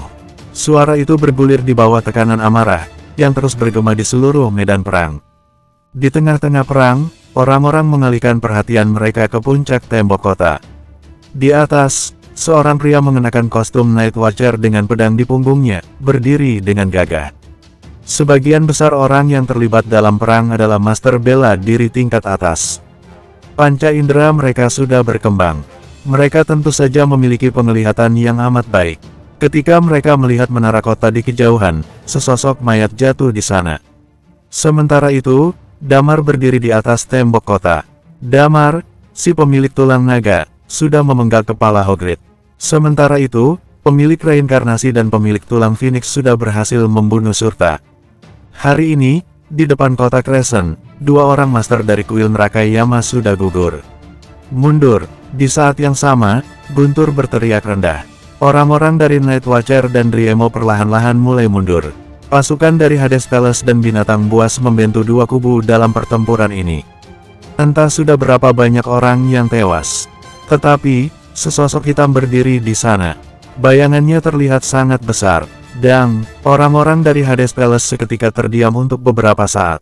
Setelah beberapa saat, seseorang tiba-tiba melemparkan senjatanya ke tanah, diikuti orang kedua, ketiga dan seterusnya. Semakin banyak dari mereka yang meletakkan senjata mereka. Ya, bagaimana mungkin mereka masih meneruskan peperangan? Semua pemimpin mereka sudah mati. Orang-orang yang berada pada Immortal Undying Flame semuanya sudah mati, dan orang-orang dengan Undying Flame juga sudah banyak yang berguguran. Sementara itu, di sisi lain, master bela diri sudah banyak yang menguasai Immortal Undying Flame. Para ahli bela diri ini hanya membutuhkan sedikit waktu untuk membantai mereka semua. Jadi, mereka tidak punya pilihan lain selain menyerah. Dengan meletakkan senjata mereka, mungkin saja ada peluang untuk mereka bertahan hidup. Mereka akan menunggu, dan segera keluar dari sana. Jika Hades Palace sangat marah, mungkin mereka akan memilih datang untuk menyelamatkan orang-orang yang tersisa. Tetapi kini, mereka sudah tidak memiliki keinginan untuk bertarung. Bunyi kerusuhan dan kekacauan terus terdengar.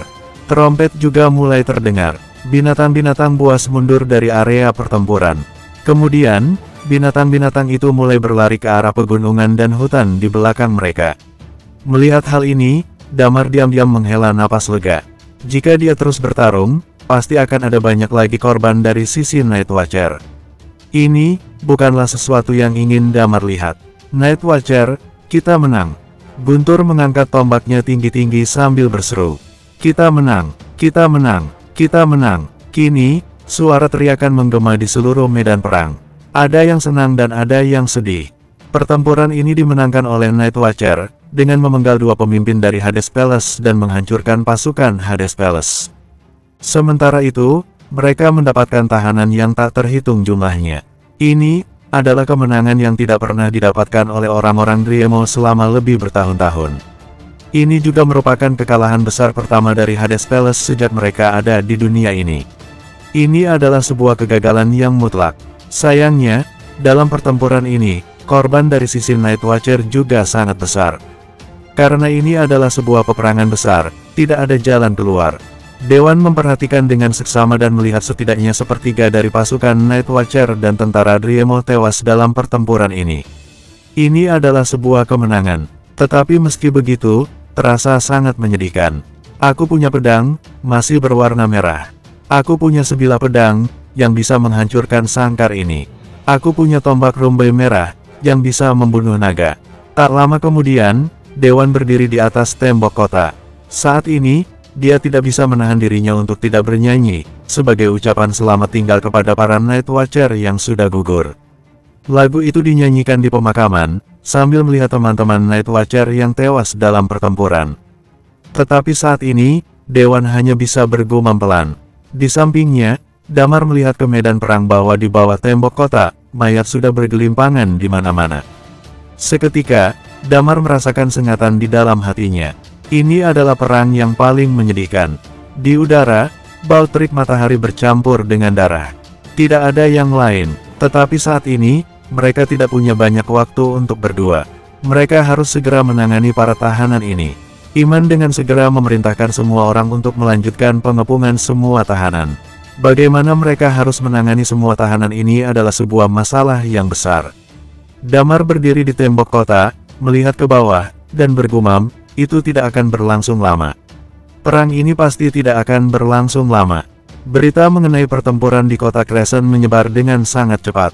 Di taman kerajaan Driemo, tetua dari Monumen Simu berlari sepanjang jalan sambil memegang laporan pertempuran di tangannya. Dia pun bergegas menuju taman kerajaan. Yang mulia, yang mulia. Pria itu menghampiri tepi danau. Dia terus berteriak kepada permaisuri yang sedang memberikan makan ikan. Permaisuri mengerutkan keningnya. Dia berbalik dan bertanya, ada apa panik begitu? Tetua dari Monumen Simu tidak menanggapinya. Dia segera berlari sampai ke hadapan permaisuri. Dia bahkan lupa berlutut. Dia lalu berkata, barusan seseorang dari kota Crescent datang melaporkan. Kota Crescent sudah dihancurkan. Ekspresi permaisuri seketika berubah. Bagaimana korban dari pihak Night Watcher? Kekuatan Night Watcher adalah kekuatan yang bisa mereka andalkan sekarang. Tidak, ujar tetua dari Monumen Simu. Kota Crescent ada di sini untuk melaporkan bahwa Hoglet meluncurkan serangan ke kota Crescent hari ini, dan Surta membawa pasukan lain di tengah-tengah pertempuran. Di dalam kota Crescent, Damar berhasil mengalahkan Hoglet. Sementara itu, Talia dan Wendy datang dan berhasil mengalahkan Surta. Dua dari kuil neraka Yama sudah berhasil mereka singkirkan. Ada unding flame yang berguguran. Sisa dari pasukan Hades Palace ditawan. Begitu mendengar hal ini, permaisuri membeku. Dia lalu berkata dengan tercekat, bagaimana mereka melakukannya. Bersambung.